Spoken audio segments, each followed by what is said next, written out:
भारत विख्यात और रूहों के मसीहा संत शिरोमणि परम पुरुष परम दयालु और धनियों के धनी मालिक बाबा जय गुरुदेव जी महाराज को कोट कोट नमन बंधन और अभिनंदन करते हुए, साथ ही साथ हमारे संस्था के संस्था अध्यक्ष और इस जय गुरुदेव संगत की बागडोर संभाल रहे पूज्य पंकज जी महाराज सारे हिंदुस्तान में वैचारिक क्रांति का बिगुल बजा रहे और जनमानस को सत्संग के माध्यम से और रूहों का खजाना बांट रहे, रूहों का जगाने का संदेश दे रहे, उनको कोट कोट नमन और प्रणाम करते हुए, साथ ही साथ हमारे साथ आए हुए जय गुरुदेव संगत एटा के जिला अध्यक्ष राम भरोसे यादव जी और साथ ही साथ हमारे जय गुरुदेव संगत के जिला अध्यक्ष रमेश यादव जी डॉक्टर साहब और हमारे साथ हमारे फौजी भैया बैठे हुए हैं और जितने भी संगत के यहाँ लोग आए हुए हैं और इस कार्यक्रम का जो आयोजन कराया है इस सत्संग का राम प्रकाश जी और हमारी संगत या धनसिंहपुर से आई है और साथ ही साथ हमारे आगे और पीछे बैठे हुए हैं हमारी सत्संगी प्रेमी माताएं और जितने इस गांव के छोटी बड़ी कौमी कौमियत के लोग और बुजुर्ग माताएं बच्चे और बच्चियों सभी को हमारा सादर जय गुरुदेव।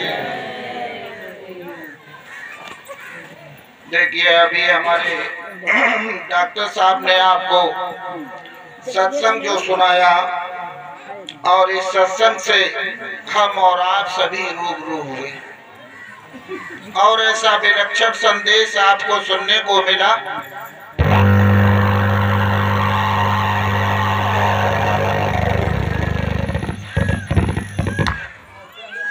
और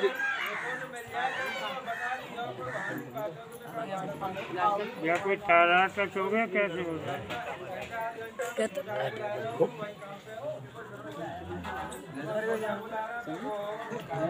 संकोच होकर और इस नाम पर शंका मत करो। ये नाम जगाया हुआ और सिद्ध किया हुआ नाम है। जय गुरुदेव नाम किसी धर्म विशेष का या किसी धर्म संप्रदाय का नाम नहीं है, इतना ही और किसी मजहब का नाम है।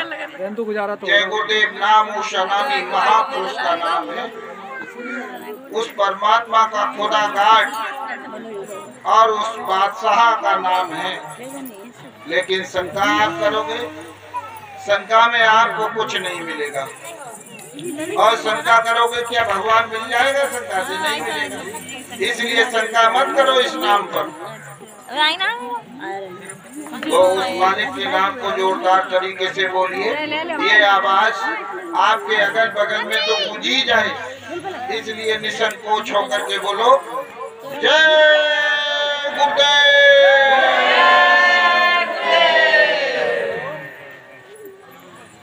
तो आज का दिन और ये सत्संग जो हो रहा है हमारे राम प्रकाश भैया जी के यहाँ और इस कार्यक्रम का आयोजन जो कराया है और इसलिए हम और आप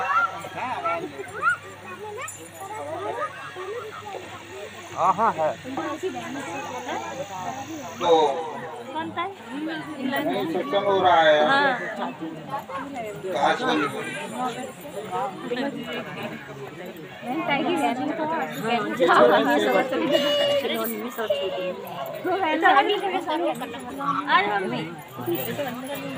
इस गांव सेवक में जो सत्संग का आयोजन हो रहा है, इसलिए हम और आप ये जनपद कासगंज में और ये पवित्र भूमि है, इस पवित्र भूमि पर ये कार्यक्रम का आयोजन, सत्संग का आयोजन जो हुआ है, इसलिए हम और आप सभी सौभाग्यशाली हैं। और ये सत्संग कभी कभी हमें और आपको प्राप्त होते हैं, और सौभाग्यशाली तो आप बन गए और सौभाग्यशाली हम हैं, क्योंकि गुरु महाराज के समक्ष आप बैठे हैं और गुरु महाराज की दया और कृपा के माध्यम से आप लोगों ने जो हमें और आपको ये दर्शाया है, और इस मंच पर बैठ करके आपके बीच में गुरु महाराज की वचन वाणियां प्रारंभ होने जा रही है, और आप उन गुरु महाराज की अमृतमयी वचन वाणियों का श्रवण करेंगे। और इन्हीं शब्दों के साथ में मालिक का आगे का सत्संग प्रारंभ हो रहा है। सत्संगी प्रेमी भाई बहनों, हमें और आपको ये मानव तन जो अमोलक वेश की दिव्य पदार्थ मिला, हमने और आपने इसको व्यर्थ में गंवा दिया। व्यर्थ में गंवा दिया। आपको और हमें आज तक क्या मिला? उस मालिक ने ये मानव तन दिया, ये सुंदर चेहरा और मोहरा दिया, ये अनमोल खजाना दिया, अनमोल रत्न दिया, और इस अनमोल रत्न को, इस खजाने को हमने और आपने अपने उस कोष में रख करके इसमें दीमक लगा दी। बताओ लगी कि नहीं? क्यों लगी? कि ये मानव तन जो मिला, सुंदर चेहरा मोहरा, इसके लिए देवता भी तरस रहे, देवता भी लालायित हैं, और देवता भी कहते हैं कि हे मालिक, हमको ये मानव तन दे दे, सुंदर शरीर आप दे दीजिए। मैं इस दिव्य लोक में और स्वर्ग लोक में नहीं रहना चाहता। क्यों? कि देवी और देवताओं का आहार सुगंधी है, क्योंकि देवी और देवता 17 तत्व में है। 5 ज्ञानेंद्रियां और 5 कर्मेंद्रियां। कितने हो गए? 10। 3 गुण, रजोगुण, तमोगुण और सतोगुण। कितने हो गए? 13। और 4 अंतःकरण, चतुर्थ अंतःकरण मन, बुद्धि, चित्त और अहंकार। 17 तत्व में देवता निवास करता है। और आप कितने तत्व में हैं? 5 में। पृथ्वी, जल, अग्नि, वायु और आकाश। इसलिए गोस्वामी जी महाराज ने रामायण में लिख दिया। गोस्वामी जी महाराज ने क्या रामायण में लिखा? कि बड़े भाग्यवान तन पावा, सुर दुर्लभ सदग्रंथन। अभी सामने कहा देवताओं को भी दुर्लभ है। छित जल पावक गगन समीरा, और 5 तत्व मिल बना शरीरा। ये 5 तत्वों से ये मानव तन, ये पिंजड़ा आपका, ये आवरण खोल खोल करके तैयार हुआ। और देवताओं को भी दुर्लभ है। अब देवताओं को दुर्लभ है, देवता आखिर इस मानव तन को क्यों पाना चाहते हैं? इसमें क्या खासियत और विशेषता है? आप अपने देख लीजिए। इतने लोग बैठे हुए हैं, अगर किसी से किसी का चेहरा मिलता हुआ नजर आए तो हमें बताइए। लेकिन गुरु महाराज ने कैमरा डाल दिया है। यहाँ गुरु महाराज उपस्थित हैं शब्द स्वरूप में। और ये मत कहिए कि ये गुरु महाराज की प्रतिमा रखी है, एक फोटो रखा है, आप भ्रम में न फंसे, ये धोखा हो जाएगा। और इसलिए गुरु महाराज इस मंच पर उपस्थित हैं और शब्द स्वरूप में बैठे हुए, इसलिए कैमरा आपके बीच में सीसी कैमरा लग चुका है। आप इस कैमरे में कैद हो रहे हैं और आप कैमरे से वंचित नहीं है। इसलिए ये कैमरा आपका खुलेगा और सब लेखा जोखा इसका, ये सत्संग का मैदान में वहां जाकर के खड़े होंगे तो ये सब दिखाई देगा। इसलिए सीसी कैमरे में आप कैद हो रहे हैं, धोखा न रहिए। तो ये सत्संग का मैदान है और जिस सत्संग में आज बैठे हो, मैंने पहले कह दिया कि ये भूमि पवित्र हो गई। जहाँ संतों का सत्संग होता है या संत महात्माओं के द्वारा अपने नुमाइंदे, अपने दूतों को भेज दिया जाता है और उनके माध्यम से जो सत्संग किया जाता है वो भूमि पवित्र हो जाती है। इसलिए सत्संगी प्रेमी भाई बहनों, इस मानव तन के लिए देवता भी लालायित। क्यों? कि विशेषता केवल एक ही है कि स्वर्ग और वैकुंठ और बहिष्ठ लोकों में जो देवी और देवता रह रहे हैं, सत्य तत्व में उनका भोजन सुगंधी है, सुगंधी आहार है। और तुम देवी और देवताओं को प्रसन्न करने में लगे हो, और देवता तुम्हारे लिए तड़प रहे हैं कि हमें मानव तन दे मिल जाए, और तुम देवी देवताओं की पूजा रोजाना करती हो, अपने घर में बैठ गए। बताओ, अगरबत्ती धूप और कबू कबू तो जात करे में जाती है। अगर लड़का को लेकर दस्त है जाए तो नगद से मलावन की जाते चलती।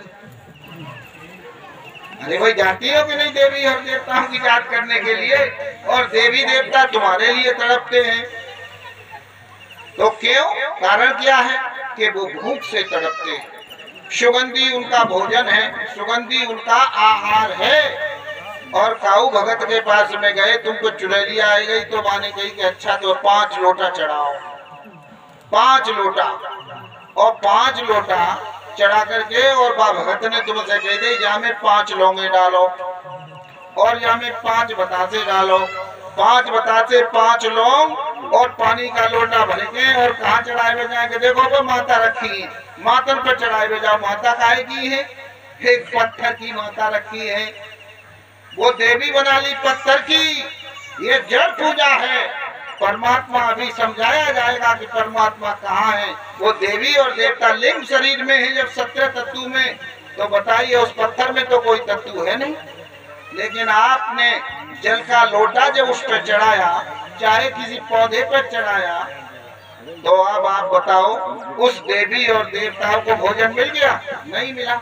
क्यों नहीं मिला? कि इसका भोजन तो सुगंधी आहार है। अब पानी में सुगंधी है नहीं, और उस लौंग में खाली लौंग पड़ी है, सुगंधी है नहीं, बतासे में है नहीं। ये काम आपको अग्नि जला करके और बतासे को लौंग को उसमें रख करके और सुगंधी बना देनी चाहिए, तब तो देवी और देवताओं को भोजन मिल जाता।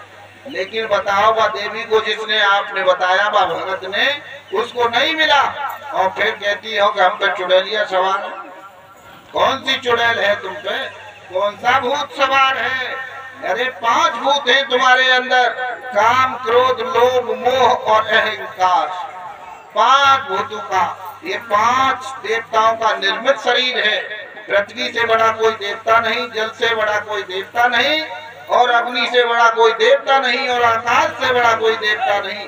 ये 5 देवताओं का ये निर्मित शरीर है, पिंड शरीर। तो तुमसे बड़ा फिर देवता कौन है संसार में? और 5 भूत तुम्हारे पास हैं, काम क्रोध लोभ मोह अहंकार।